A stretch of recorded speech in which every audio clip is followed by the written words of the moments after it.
Hello friends, आज हम पढ़ेंगे भौतिक राशियों के बारे में। भौतिक राशियाँ यानी फिजिकल क्वांटिटीज़। तो सबसे पहले भौतिक राशियाँ कहते किसे हैं? तो वह राशि जिसे मापा जा सकता है भौतिक राशि कहलाती है ना।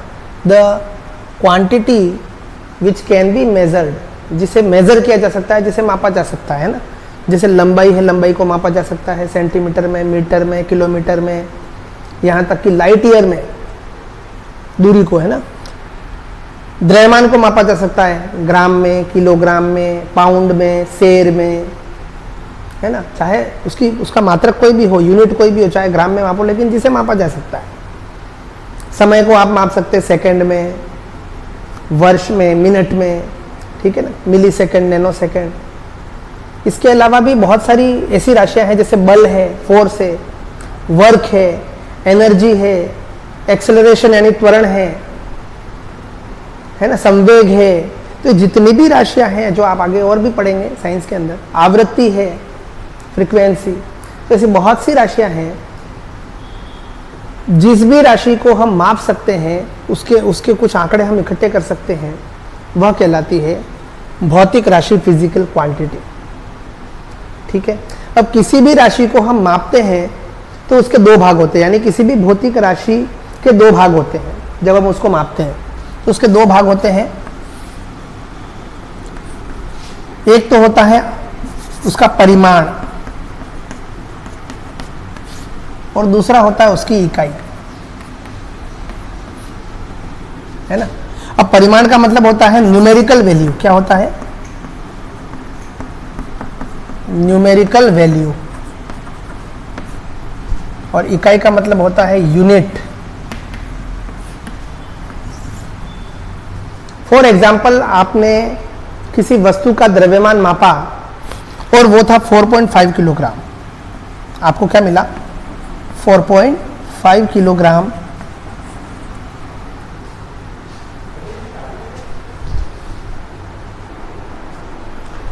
तो यहां पर जो 4.5 है केवल डिजिट, वो है इसकी न्यूमेरिकल वैल्यू, यानी इसका परिमाण है।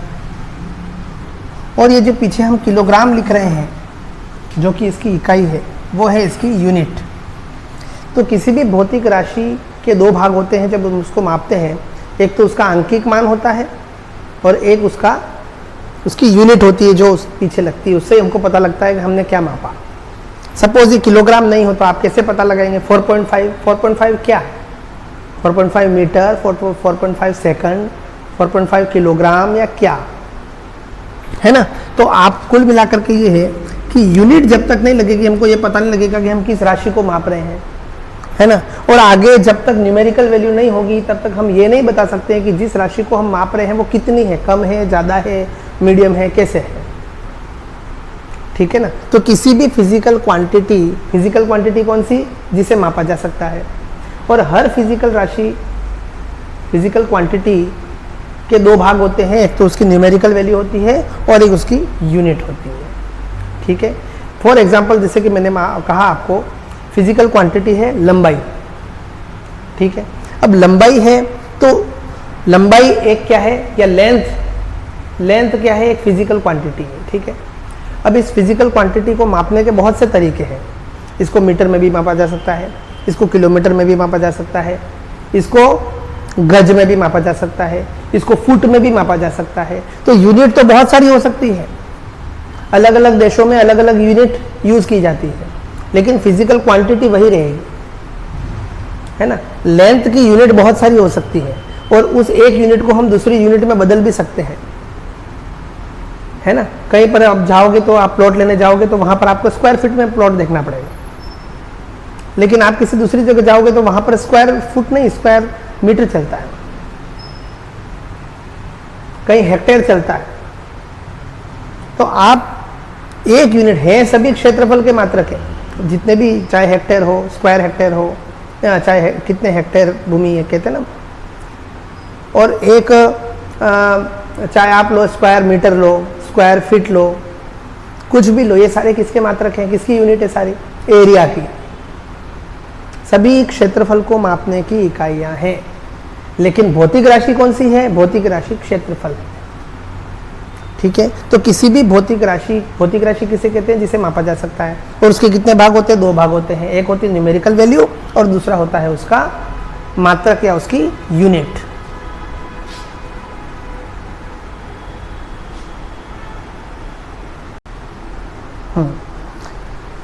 तो हमने देखा कि भौतिक राशियां मापी जा सकती हैं और इसके 2 भाग होते हैं, न्यूमेरिकल पार्ट अलग होता है और दूसरा भाग होता है इसका यूनिट वाला भाग। अब हम देखते हैं कि स्टैंडर्ड इंटरनेशनल यूनिट्स, अलग अलग देशों में किसी भी क्वांटिटी को मापने के लिए अलग अलग यूनिट यूज की जाती थी एक समय में। 1960 में है ना, अंतर्राष्ट्रीय रूप से यह तय किया गया सभी देशों द्वारा मिलकर कि हम एक रूपता लाएं और जितनी भी भौतिक राशियां हैं उनको सिस्टमाइज करें, हम उनको व्यवस्थित करें। तो 1960 में एक रूपता लाने के लिए और विभिन्न देशों के अंदर यूज किए जाने वाली यूनिट्स का तुलनात्मक अध्ययन करने के लिए एक पद्धति लागू की गई जिसे कहते हैं सिस्टम इंटरनेशनल।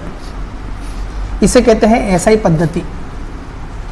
भौतिक राशियों से संबंधित सभी प्रकार की समस्याओं को हल करने के लिए अंतर्राष्ट्रीय रूप से 1960 में एसआई पद्धति लागू की गई।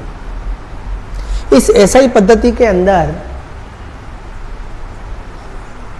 7 मूल राशियां रखी गई, क्योंकि जितनी भी भौतिक राशियां हैं, जितनी भी फिजिकल क्वांटिटीज हैं, वो इन 7 फंडामेंटल क्वांटिटीज से मिलकर के बनी है। तो भौतिक राशियों को 2 भागों में बांटा गया, एक तो मूल राशियां फंडामेंटल क्वांटिटीज और एक दूसरी है डिराइव्ड क्वांटिटीज जिनको कहते हैं व्युत्पन्न राशियां। ठीक है, इनमें सारी आ गई। तो 7 फंडामेंटल क्वांटिटीज कौन सी हैं? जो स्वयं हैं, जिनसे ये सारी व्युत्पन्न राशियां बनी। ये किसी से नहीं बनी, ये तो स्वयं है, ये अपने आप में स्वयं है। लेकिन बाकी की जो क्वांटिटीज हैं वो इन 7 से मिलकर के बनी है, इसलिए उनको कहा अपन ने डिराइव्ड क्वांटिटीज। तो जितनी भी फिजिकल क्वांटिटीज हैं वो 2 प्रकार की होती है। एक तो फंडामेंटल क्वांटिटीज जो कि 7 हैं, हम आगे देखेंगे कौन सी है, और दूसरी है डिराइव्ड क्वांटिटीज। ये आपको पता लग गया। भौतिक राशियां जितने भी प्रकार की वो 2 प्रकार की हैं, एक तो डिराइव्ड और एक फंडामेंटल। और फंडामेंटल कितनी है? 7। दूसरा ये है कि इस एसआई पद्धति के अंदर लेंथ यानी लंबाई को मीटर में मापा गया, द्रव्यमान यानी मास को किलोग्राम में मापा गया और समय यानी टाइम को सेकंड में मापा गया। इसलिए इसे इस एसआई सिस्टम को एमकेएस पद्धति भी कहते हैं, जो आपने फिजिक्स में भी पढ़ा होगा। आपने फिजिक्स में भी देखा होगा कि एसआई पद्धति को एमकेएस पद्धति यानी इंटरनेशनली हम जो यूज करते हैं यूनिट, वो है एमकेएस पद्धति। वैसे तो आज भी बहुत छोटे छोटे पार्टिकल्स के लिए जो क्वांटिटी, जैसे केमिस्ट्री के अंदर हम जनरली सीजीएस पद्धति यूज करते हैं केमिस्ट्री में, क्योंकि हमारे छोटे छोटे पार्टिकल है, इलेक्ट्रॉन है, प्रोटॉन है, न्यूट्रॉन है, परमाणु है, अणु है, हम इनका अध्ययन करते हैं, है ना। तो हमारे यहाँ पर जनरली एमकेएस पद्धति यूज नहीं की जाती, लेकिन इंटरनेशनली जो एसआई पद्धति है, एसआई सिस्टम है, उसके अंदर जो स्वीकार किया गया है वो एमकेएस पद्धति स्वीकार की गई है। एमकेएस पद्धति को ही हम एसआई सिस्टम कहते हैं। तो ये मूल बात आपको ध्यान में होनी चाहिए। 2-3 बातें मैं आपको वापस बताना चाहूँगा।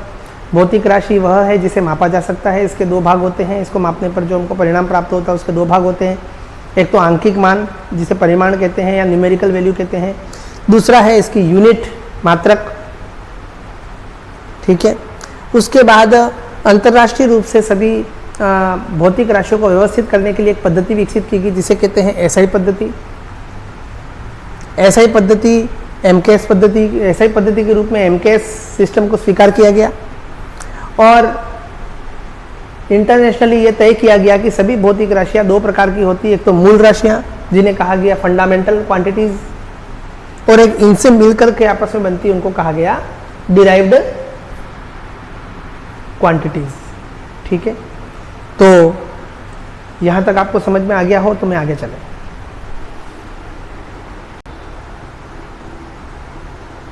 अब हम देखते हैं कि ये 7 फंडामेंटल यूनिट्स कौन सी है जिनसे मिलकर के बाकी सब राशियां बनी है ना। ये 7 फंडामेंटल यूनिट और 7 फंडामेंटल क्वांटिटीज कौन कौन सी है। सबसे पहली राशि है अपनी लंबाई, लेंथ, और इसकी इंटरनेशनल ऐसा यूनिट क्या है इसकी, मीटर, जिसका सिंबल है स्मॉल एम, ठीक है। सेकंड यूनिट है आपकी इंपॉर्टेंट, उसका नाम है द्रव्यमान, जिसको कहते हैं मास, MASS, ठीक है। और इसकी यूनिट यानी इसको मापने की इकाई है किलोग्राम, जिसको kg से व्यक्त करते हैं।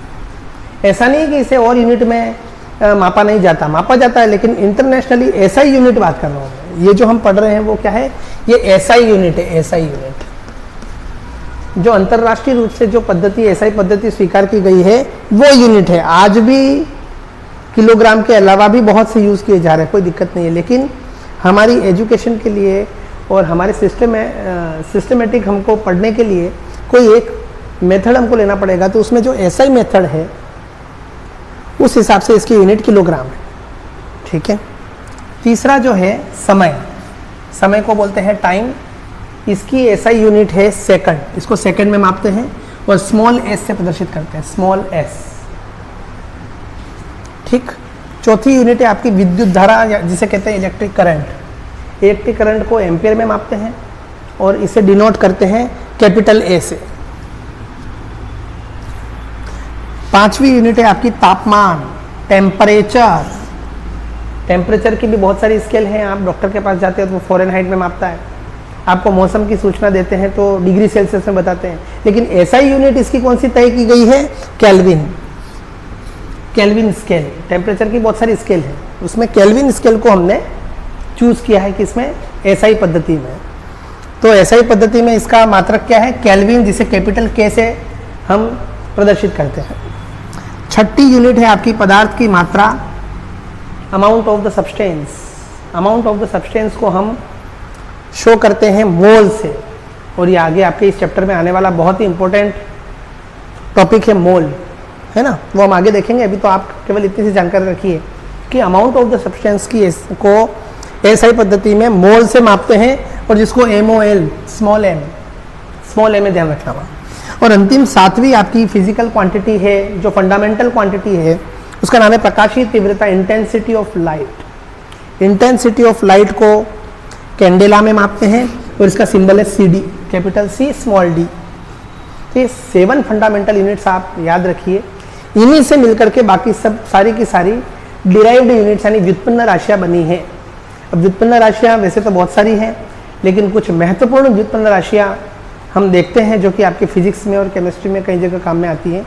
और मैं जो बता रहा हूँ वो केवल उदाहरण के लिए, व्युत्पन्न राशियां तो बहुत सी हैं, सैकड़ों हैं, हम केवल कुछ व्युत्पन्न राशियां देखते हैं।